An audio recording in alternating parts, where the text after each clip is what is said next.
Well, I tell you, it's quite something. I really dreaded losing my parents.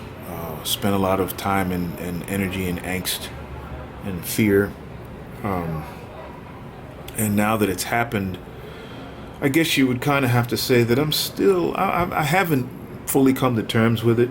Um, and it's a blessing and a curse that there's so much venom in the family right now because I think it's screening me off from the pain and the loss.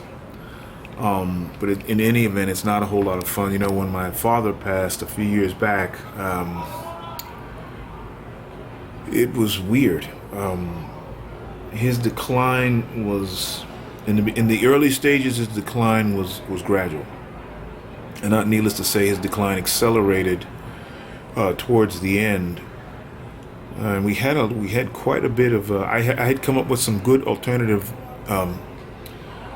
methodologies, healing methodologies, remedies, and so forth, and I was blocked at every turn from really deploying them in the dosages and the levels, the dosages and the regimens and the levels that might have made a significant difference. I was blocked every step of the way, and but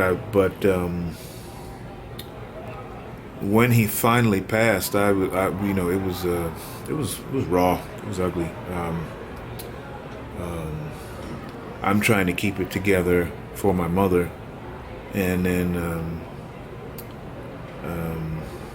so there he is, and he's gone. And then you have to have the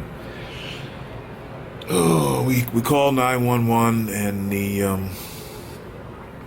paramedics came. They were very compassionate. They were very kind, and then we had to have local police, and then we had to wait for the coroner to make a call.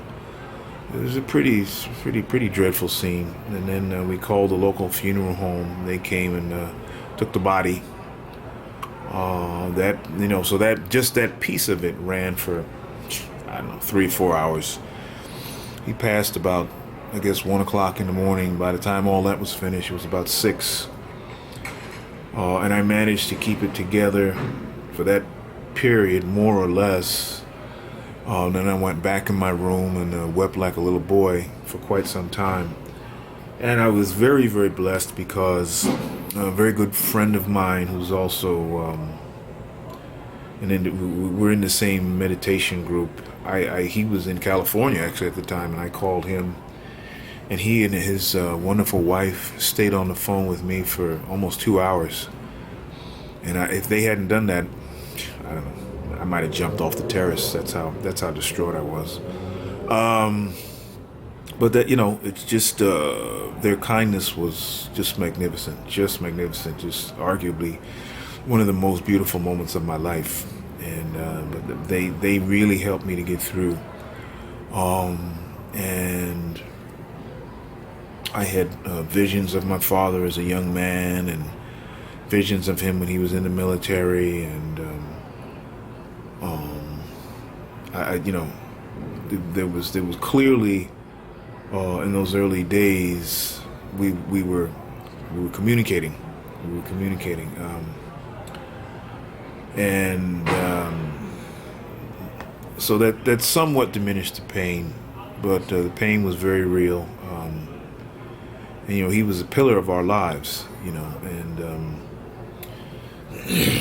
so then the torch was passed to my mother, and she, realistically speaking, she never really got over it. There was a 4-year lag between my father passing and my mother passing, and she handled it pretty well.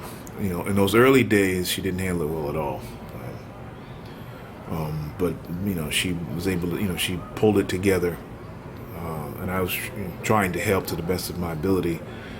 But the thing of it is, I've known people who've grown up in orphanages, and I've known people who were pretty horribly abused by their biological parents. I've known people who've been abandoned by their parents. I've known people who've grown up in the foster care system. I've met people who don't know who their biological parents are. So it's a tricky and heady mix. I didn't realize how spoiled I was by my parents and my grandparents until I started meeting some of these people and listening to their stories and realizing that I didn't know anything about life at all. But also that made me thankful, and I'm glad that I became thankful. But I think the difference, as I said, my father was ill for quite some time, and in the earlier stages, it wasn't that bad. But like I said, he was the rock that the family was built upon, and once that was removed, it was a huge shift, just a huge shift in the family, and I have trouble even describing it because I kind of can't quantify it except to say that it's just he left a void, and those of you that know what I'm talking about will know, and those that don't, you won't. But he left a void. He left an enormous void, and the essence of it for me is, as I said, I'm thankful that he was there all those years, and I'm thankful that I was able to help him towards the end. Thankful that I was able to help my mother towards the end, but it was just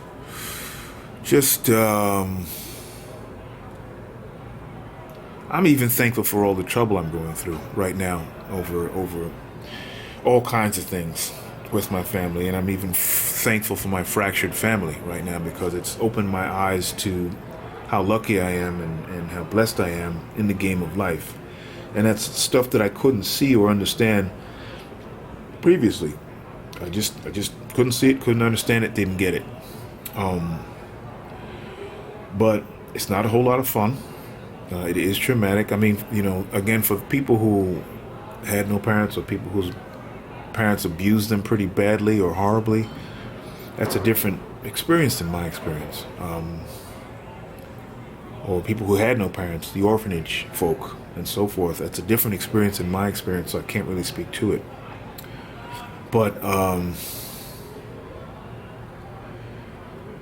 there was more emotional and psychological pain and weeping when my father passed. When my mother, I knew what was going to happen. My mother was, there